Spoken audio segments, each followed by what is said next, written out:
నాకు అహం లేదు, అందరినీ కలుపుకొని పోతున్నా సీఎం రేవంత్ రెడ్డి. ఓరిని గుమ్మడికాయల దొంగ అంటే భుజాలు తరుముకున్నట్టు ఇప్పుడు నేను మోసగారని ఎవరు అన్నారు, అహంకారాన్ని ఎవరు అన్నారు? అందరికి కలుతానుగా, రోజుకోసారి కలుతాను కానీ ఇచ్చేది లేదు సచ్చేది లేదు. నీకు అహం లేదని మాకు కూడా అర్థమవుతుంది. కాకపోతే అహం లేదన్నట్టు ప్రవర్తిస్తూ లోపల ఎంత అహం ఉండాలో అంత అహం పెట్టుకున్నావు.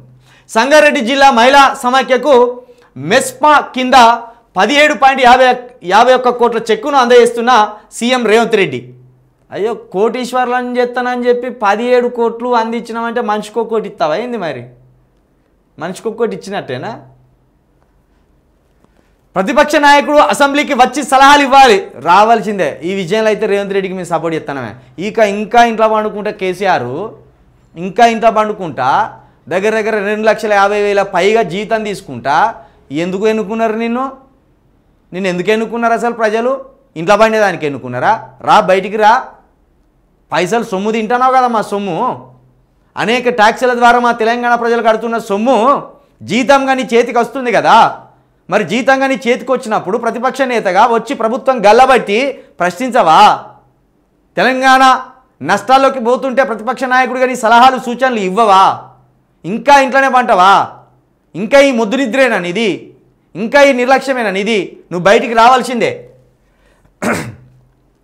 అధికారం ఉంటేనే ప్రజల్లో ఉంటా, లేకుంటే ఫామ్ హౌస్లో ఉంటానంటే జనం శాశ్వతంగా విశ్రాంతి ఇస్తారు. అయిపోయిందిగా, కేసీఆర్ పనే ఒడిచింది, ఆయన హయామే ఒడిచింది. ఇది నిజమే. నువ్వు నీ మర్యాద కాపాడుకొని జనంలోకి వస్తే నువ్వు మంచిగా ఉంటావు. నీ మర్యాదను నువ్వే తీసుకుంటావు. లేకపోతే కేసీఆర్ చేసిన తప్పులు నేను చేయను, రాష్ట్ర అభివృద్ధి కోసం ప్రధానిని ఎన్నిసార్లైనా కలుస్తానని ప్రకటన. రాష్ట్ర అభివృద్ధి కోసమేమో కానీ నువ్వు జైల్లో పడకుంటుండే చూసుకునే సంగతి అయితే చేయి. ఎందుకంటే నిన్ననే యంగ్ ఇండియా సంస్థ కోసం నువ్వు కూడా 2019, 2018 మధ్య విరాళాలు సేకరించి ఇచ్చినవాట.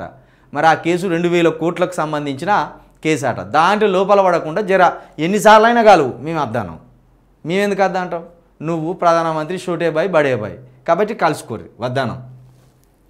జహీరాబాద్ నియోజకవర్గంలో అభివృద్ధి పనులకు ప్రారంభోత్సవాలు, శంకుస్థాపనలు.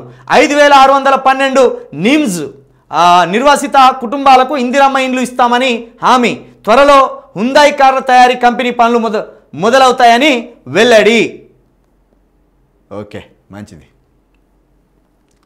నీతి ఆయోగ్ మీటింగ్ కోసం ఢిల్లీకి సీఎం. కేంద్రం నుంచి రాష్ట్రానికి సహాయ సహకారాల కోసం ప్రస్తావన. తెలంగాణ రైజింగ్ విజన్ ఆవిష్కరణ. రేవంత్ రెడ్డి గారు నీతి ఆయోగ్ మీటింగ్ కోసం ఢిల్లీకి పోతున్నారట. ఢిల్లీకి పోయిన రేవంత్ రెడ్డి గారు మెల్లగా మోడీ గారిని కలిసి, అయ్యా ఆ యంగ్ ఇండియాకి సంబంధించిన ఆ 2,000 కోట్ల ఆ స్కామ్ అని అంటాను కదా, ఏదో బుద్ధి తక్కువై దాంట్లో నేను కూడా ఏలు పెట్టవలసి వచ్చింది.